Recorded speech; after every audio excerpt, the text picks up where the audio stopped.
guys, welcome back to Freeze Drying Mama. Today we're covering green beans. Now specifically I'm doing the cut green beans and I'm doing them from the cans because if you've seen the corn video you know I like to try and get these things on sale. I got these I think for 30 cents a can. They were huge on sale on Winco, and then I have a bunch in food storage. I got a ton because I was like, oh, who doesn't need green beans? Well, now I'm kind of worried because I'm running out of shelf space. So and my mom's gonna have raspberries coming on, and I'm hoping I get a lot of her raspberry jam. And it is delicious, but I can't freeze dry that. And so I'm gonna put that on the shelves and make sure that I have that for my food storage too, because when it's the end of the world, who doesn't want a taste of your mom's homemade raspberry jam, right? Come on, I would kill for that. I'm sure others would kill for that. Okay, so what I'm covering today is green beans and how I like to do them. In the can, so I can get 3 cans of green beans to a tray, and these are from the medium-sized freeze dryer from Harvest Right. So these are the medium-sized metal trays. If you have the large or you have the small, you're going to need to figure out what amount of corn or beans that you're going to be putting on it. Okay, so what I do is I drain them really well, and then I dump them on here, and there's going to be a little bit of water, not a big deal. Your freeze dryer will get it. So let's put all 3 on here. I'm going to show you.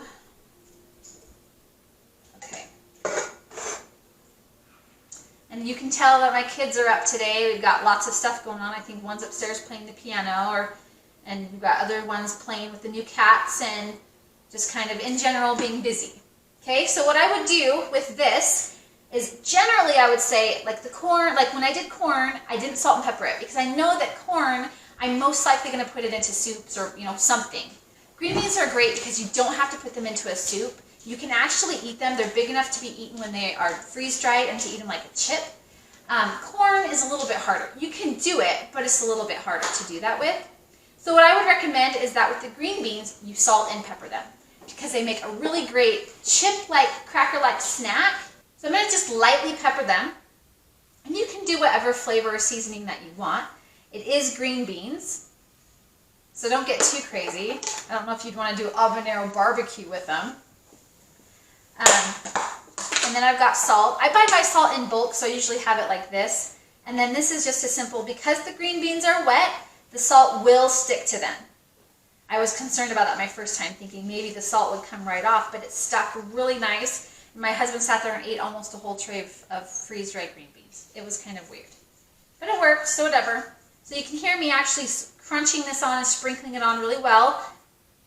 And my philosophy is, if I'm freeze drying it, why am I freeze drying it? Am I freeze drying it to make something with it? So you could still put this into a casserole. You could still put this with, chicken dinner or something. You can still rehydrate it, and we'll talk about reconstitution in the next part of the video.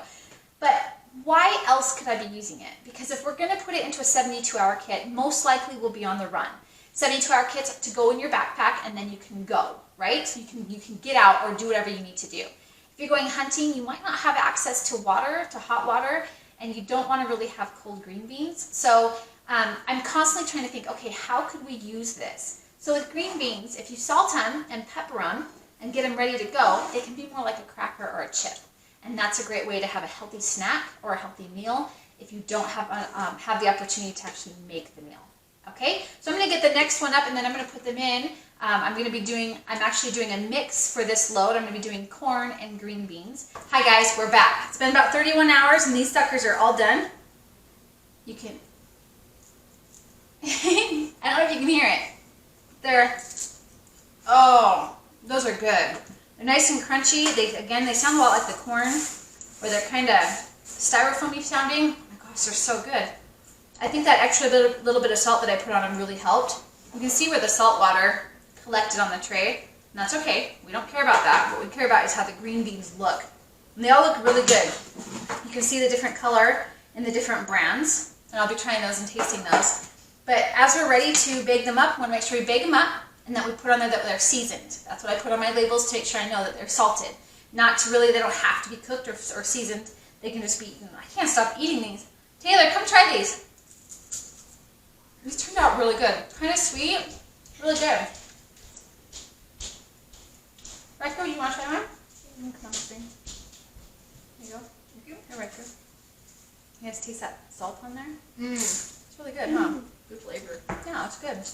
Well, I hope you enjoyed learning about green beans and freeze drying them. I hope that you try them out and try to get rid of your canned goods, extra storage.